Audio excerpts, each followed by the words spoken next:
Alright, back into the weekly, not with any particular plan in mind other than I don't want to have Husky on the team.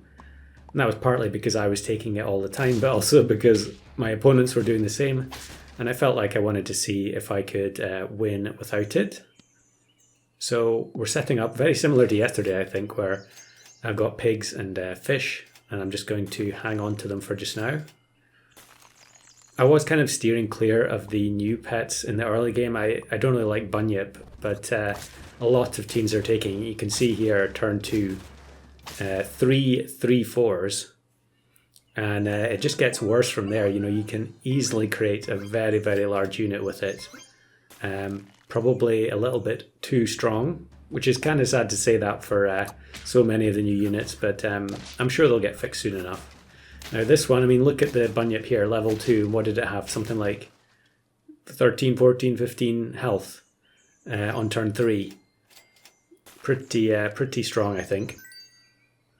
So here I rolled double kangaroo, even with the empty, with the frozen fish.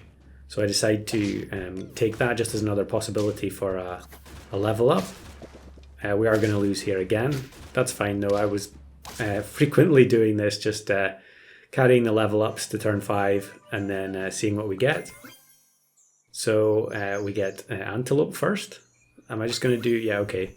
I think here I was fine putting stats onto the tier 1s because as you'll have seen from yesterday's video, Octopocto is in this pack, and so I was happy enough just investing stats into them, and then later on in the game I can potentially transform them into something else.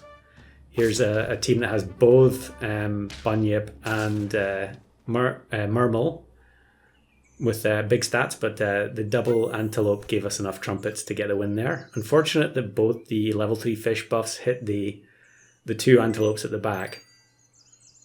But we will take the slightly more tame scaling from the sea lion instead of waiting for Husky later.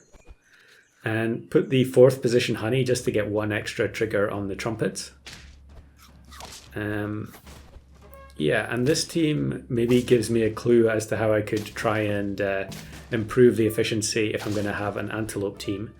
And that's the Easter egg, which is a very interesting new perk which spawns a rabbit.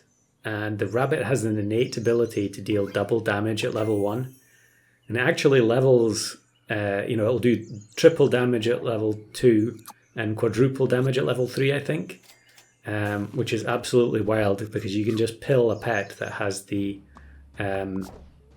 Easter egg in order to get that unit on your team permanently. But here we give the Easter egg to a panther, which means it's actually going to spawn double rabbit, which is very amusing to me. It's such a funny looking sprite. Another team that has a very large Bunyip, and yeah, we're going to lose to them. But if we can level up the Panther, I think the summoning options in this pack aren't incredible, but if we can level up the Panther, then we'll end up spawning more and more rabbits, which will trigger the antelope more frequently. There is also, you can see there, Kitsune, I think you pronounce it.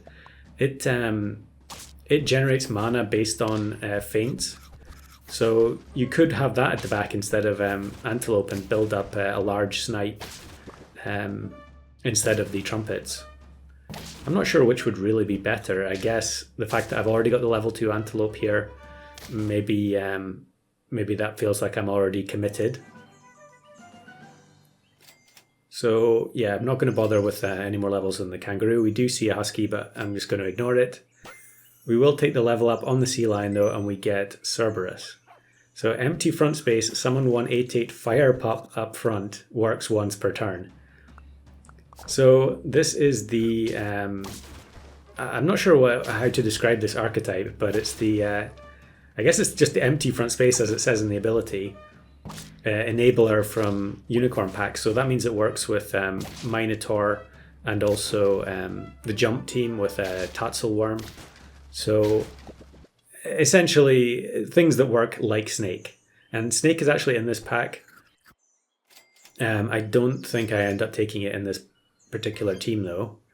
And that was another thing. I felt like I was taking snake every time. You know, tiger snake is so strong.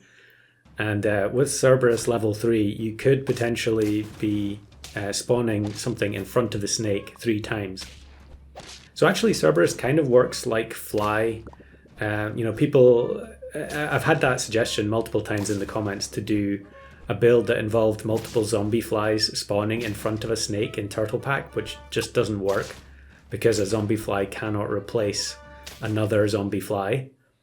But now you can definitely do that with this pet, and you can stack them as well. So you can have multiple Cerberus, and then the fire pups will just take it in turns to spawn in the front space.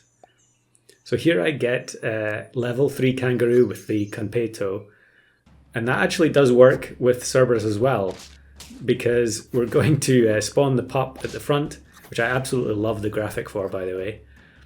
And that's going to give the level 3 kangaroo another trigger. The rhino, I don't think is going to be able to do enough damage here. And we're going to spawn the rabbits. And yeah, the trumpets are going to kill off the sea lion. So we'll take the partial level on Cerberus and then feed the panther, because it's generating a lot of our summons. There isn't that much good stat food in this pack. It's fried shrimp plus pear and then Peach of Immortality on tier 6.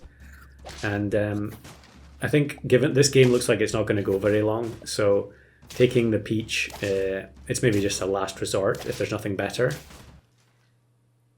So we get the win there, and there is a peach in the shop. I think, yeah, am I going to take it anyway? Because I know there's nothing else I really want to buy. Okay, we'll sell Sea Lion, buy the peach, just in case we maybe tie a few turns. And then I'm going to feed the antelope to make sure it's out of range of tomato. Maybe it was already out of range of tomato there. Or was it on 8 health? I didn't notice. Yeah, I guess it must have been on 8. But Eggplant moves their snake. A lot of teams are going to have Tiger Snake or Wolverine Snake.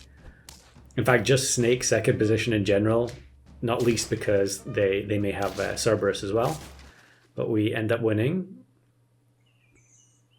And yeah, there's another peach here, but I'm not sure if I take it or not, or if I just roll. Yeah, I'm double checking the pack to see if there's anything more interesting. Probably not.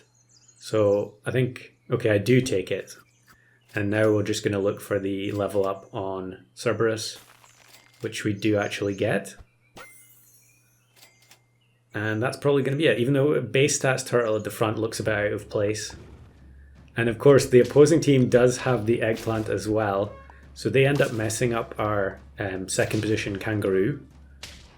But the rest of their squad's looking a bit weak. The snake is going to double hit the antelope and kill it. But the panther has enough stats to wipe the rest of their squad and spawn the triple rabbit. So I've got one extra little bonus clip from this. I think this game happened beforehand. And I was saving up my early game pets here with lots of Easter eggs. And we've got the Easter egg on the toucan. And the rhino is going to wipe the whole team because it's doing double damage to the tier 1s. And respawn 4 rabbits, which the rhino then wipes as well. So we managed to go 1 rabbit better with that clip. I'm sure someone out there has probably had all 5 spawn at once as well.